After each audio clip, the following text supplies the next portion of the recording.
Bonjour chers amis, bienvenue sur le plateau de Vitamine B. J'accueille aujourd'hui Jean Brunet. Bonjour Jean. Bonjour.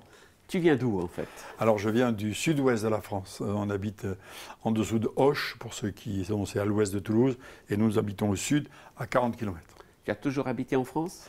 J'ai toujours habité en France. Mais tu as voyagé un peu? Dans différents coins de France, oui. Je commençais par la région parisienne, après ça a été le Tarn, la région de Castres, monté à Strasbourg, t'es dans le Gard, et je dirais pas on finit, mais pour le moment on est dans le Gers. Et tu voyageais pour quelle compagnie? Pour la Compagnie de Jésus. Voilà, tu étais pasteur. Je suis pasteur depuis maintenant 50 ans. Voilà. Mais tu t'es appelé à changer de paroisse? J'ai été appelé à changer de paroisse. J'ai été le premier en France à créer un coffee bar dans la région parisienne. J'avais 19 ans à l'époque. Et puis ensuite, je me suis marié, je suis devenu pasteur de paroisse. Après, j'ai été directeur à Strasbourg d'une maison d'accueil pour toxicomanes, prostituées et homosexuels. Et puis après, je suis retourné en paroisse. Voilà. Tout un programme? Tout un programme. Donc, tu vendais du café déjà? Non. Non, tu l'offrais le café? J'offrais le café, je ne vendais pas de café. C'était quoi le but de ce coffee bar? Alors le coffee bar, c'était seulement d'accueillir des jeunes qui étaient en mal de tout. Et c'était les débuts où les choses commençaient c'était après 68, quoi, hein, dans cette certaine liberté où il y avait aussi des révoltes chez les jeunes, etc. Et c'est là que j'ai découvert aussi des tas de jeunes qui étaient capables d'avoir un revolver sur eux ou une chaîne de tronçonneuse. Non, pas forcément pour bénir les autres. Et voilà, donc on les accueillait, on leur offrait un café, on leur parlait de l'évangile, hein, et on faisait des soirées à thème. Et puis on a vu, moi je suis heureux et je rends grâce à Dieu de ça, parce qu'on a vu des miracles. Quoi. On a vu des vies transformées. Je pense à un en particulier qui marchait avec du LSD et que sa vie a été transformée, on va dire, dans les minutes qui ont suivi son acceptation de Jésus. Il a vraiment été délivré de tout. Hein, alors que ses copains, pour eux, quand il est entré dans le coffee bar ce jour-là, il m'a dit « ou je me donne à Jésus, ou je meurs ». Et alors je lui ai dit « attends, on se calme, parce que il faut pas exagérer ». Et puis, en creusant un peu, je me suis rendu compte que c'était vrai.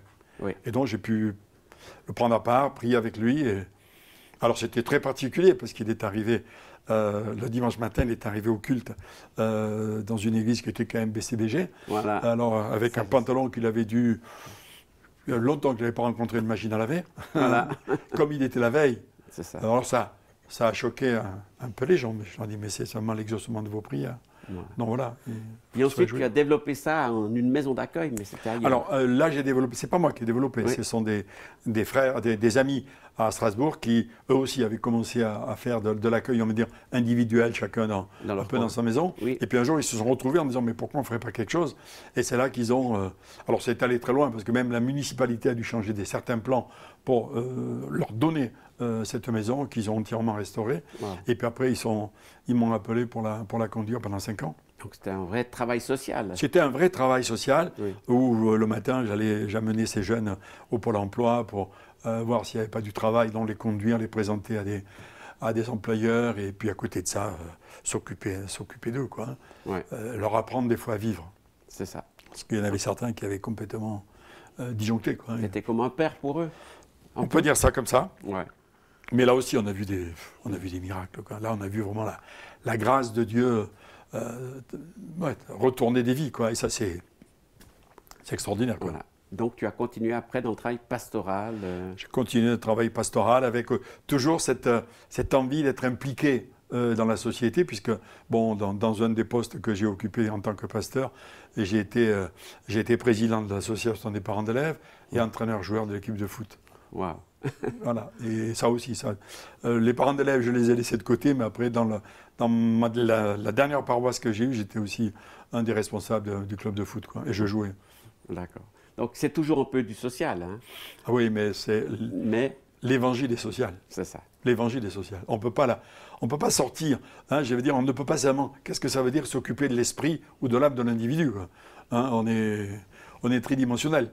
C'est ça. Il y a aussi le corps et tout le reste, quoi.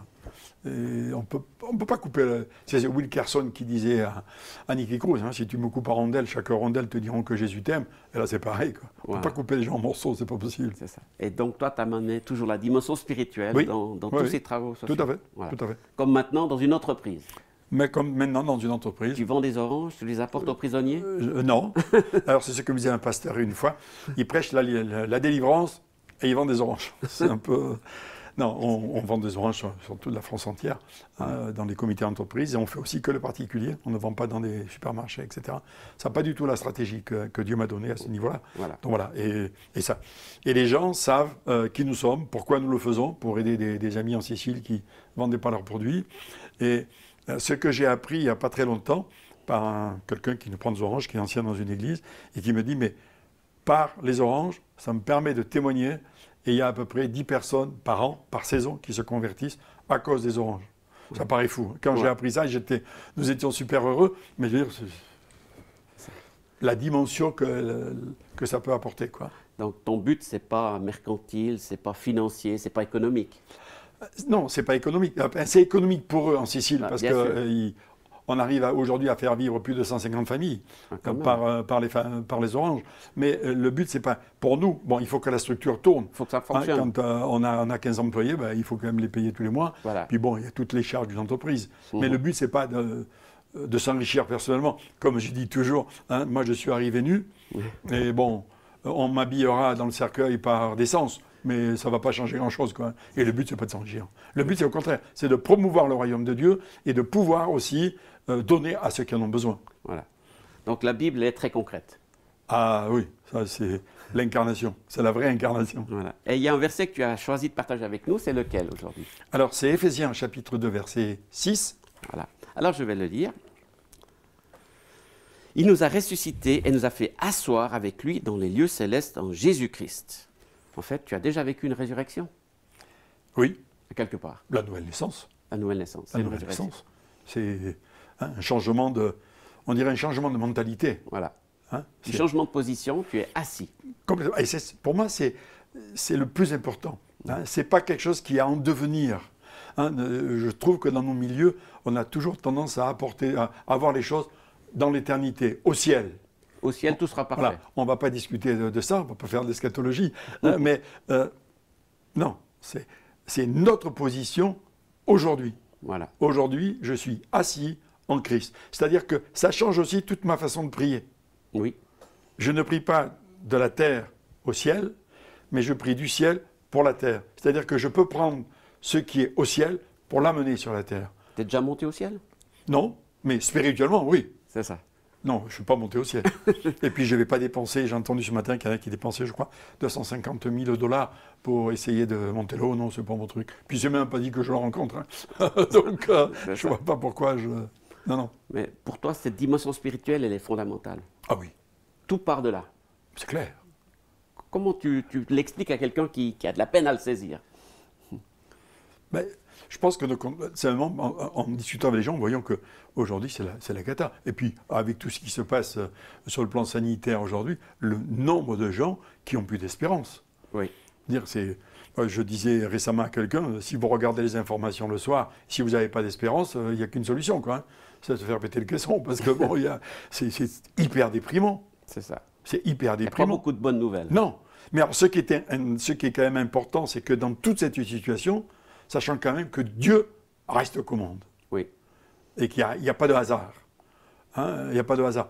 Et c'est peut-être pour moi aussi très important, cette situation, pour permettre aussi peut-être aux chrétiens aussi de prendre conscience de beaucoup de choses. Donc la Bible, c'est toujours une bonne nouvelle pour toi. Ah oui. Bah oui. Et tu la partages en fait. Sans problème. Avec tout le monde. Avec tout le monde. Même avec tes employés. Même avec mes employés, oui, oui. Oui, ça c'est... Ils disent le patron, il est un petit peu... Oui, mais comme j'ai dit une fois à une employée qui venait se faire embaucher, j'ai dit bienvenue au royaume des fous, je suis le chef des fous, mais surtout ne priez jamais pour ma guérison, mais toujours pour ma contamination. C'est ça. Voilà, je me résume comme ça. Et puis, elle s'est dit quoi? Sur le coup, elle m'a regardé des grands yeux. J'imagine. Elle m'a dit, il est où celui-là? Il est complètement perché. Mais elle avait besoin de son travail. Mais elle avait besoin de son travail. Et entre autres, avec cette personne, un jour, c'était ma comptable, hein, oui. Le temps qu'elle est partie à la retraite. Et un jour, elle est venue me voir, un lundi matin, bon, c'était ma comptable, c'est normal qu'elle vienne me voir. Ben voilà. Mais elle m'a dit, je ne viens pas pour ça. Elle s'est assise en face de moi.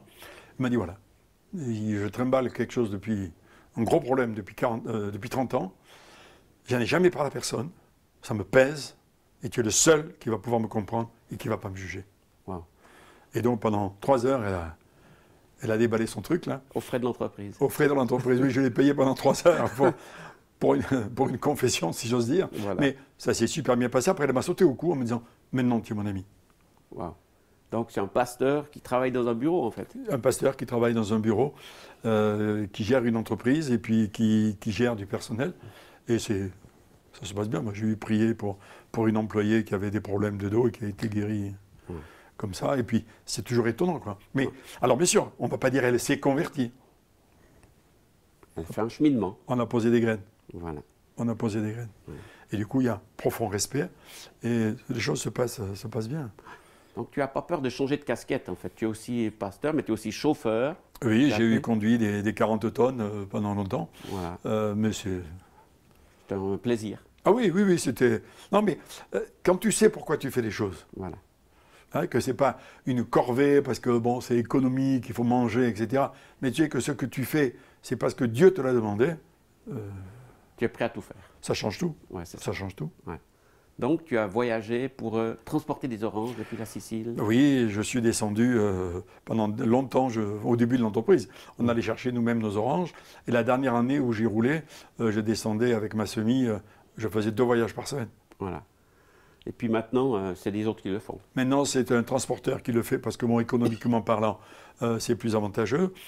Et puis, deuxièmement aussi, on ne pourrait plus le faire puisqu'on a à peu près entre 8 et 11 semi-remorques qui rentrent par semaine en période orange. Donc, il faudra un personnel pas possible et avec des frais énormes. Donc, et puis j'imagine que dans ton entreprise, tu as eu des moments peut-être difficiles, des moments de crise, des moments où il manquait peut-être de finances. Comment tu as géré ces moments-là? Alors je les ai gérés, on va dire d'une façon peut-être spéciale, pour beaucoup de gens. C'est que là nous habitons, et là où est le bureau, il y a à peu près 100 mètres, hein, c'est sur la même propriété. Et tous les matins, quand j'allais au bureau et qu'il y avait des difficultés, je disais toujours, c'est pas ma société, c'est ta société. C'est toi qui l'as voulu, donc allez, tu te débrouilles. Tu as parlé à ton patron. Voilà. Tu avais un patron au-dessus de toi. Moi, j'avais le titre de gérant, voilà. Et c'était vraiment le vrai titre. J'étais gérant de ce que Dieu voulait. Et je sais qu'un jour, ma comptable est venue me voir en me disant, cette année, cette saison-là, parce qu'on fait de l'épicerie aussi, l'épicerie, c'est pas terrible, etc. Je ne sais pas comment on va s'en sortir. Je dis, t'inquiète pas, on en reparle vendredi prochain. Ouais. Et j'ai réuni le groupe de discernement, parce qu'on fonctionne avec un groupe de discernement. Et on a prié là-dessus, on demande enseignant, qu'est-ce qui se passe? Oui. Et le vendredi après, elle m'a dit, on n'a jamais atteint le chiffre, on n'a jamais eu ce chiffre. Ouais. Tu vois? Donc la prière, c'est l'outil qui te permet de dépasser tous ces défis. C'est de poser des questions, parce que des fois on peut se tromper. Oui. Hein, et c'est pour ça que ce que j'aime aussi dans l'entreprise, et ce que Dieu m'a montré, c'est justement par le groupe de discernement, on sait ce qu'on peut investir et ce qu'on ne peut pas investir. Oui. Donc Dieu répond à tes prières, concrètement. Amen, heureusement. Oui, mais même dans les choses du monde des affaires économiques. Mais Dieu s'occupe de tout. Magnifique. Puisque la Bible nous dit qu'il a tout créé, de la plus petite fourmi, si on peut parler comme ça, jusqu'à l'éléphant. Si on fait des tailles des comparaisons de taille. Quoi. Voilà. Donc il s'occupe de tout. Il s'occupe de notre journée pleine. Pas seulement de notre côté, on va dire, dans notre âme ou dans notre esprit. Quoi. Il s'occupe de tout. Donc j'imagine que tes prédications sont souvent imagées et pleines d'exemples. Un peu, oui. Mais je crois que nos contemporains ont besoin de ça. Hein, on n'a pas besoin, quand on prêche, de coiffer les gens en arrière, quoi, avec des grands mots. Non, Jésus est concret, il s'est incarné, il est venu parmi nous. Et quand on voit dans la parole le nombre de personnes dont il s'est occupé. C'est ça. Hein, c'est là l'évangile. Et les a rejoints dans leur réalité. Exactement. Ouais. Et c'est ce que j'avais un ami qui était prêtre et qui disait Jésus, c'est le chirurgien en main sale. Il est venu mettre ses mains dans notre crasse, quoi. Et c'est en fait ça. Ouais. Il s'occupe de tout. Magnifique. Hein, c'est comme ça que je vis. Ouais. Merci beaucoup pour ce partage. C'est très édifiant. Avec plaisir. Et on encourage tout le monde à aussi mettre en pratique la parole de Dieu, à essayer de voir comment Dieu peut vous répondre. Demandez-lui de l'aide dans vos entreprises, dans votre travail, dans votre famille, dans vos défis. Vous verrez, comme pour Jean, il va vous répondre. Soyez bénis et à une prochaine pour une autre émission Vitamine B.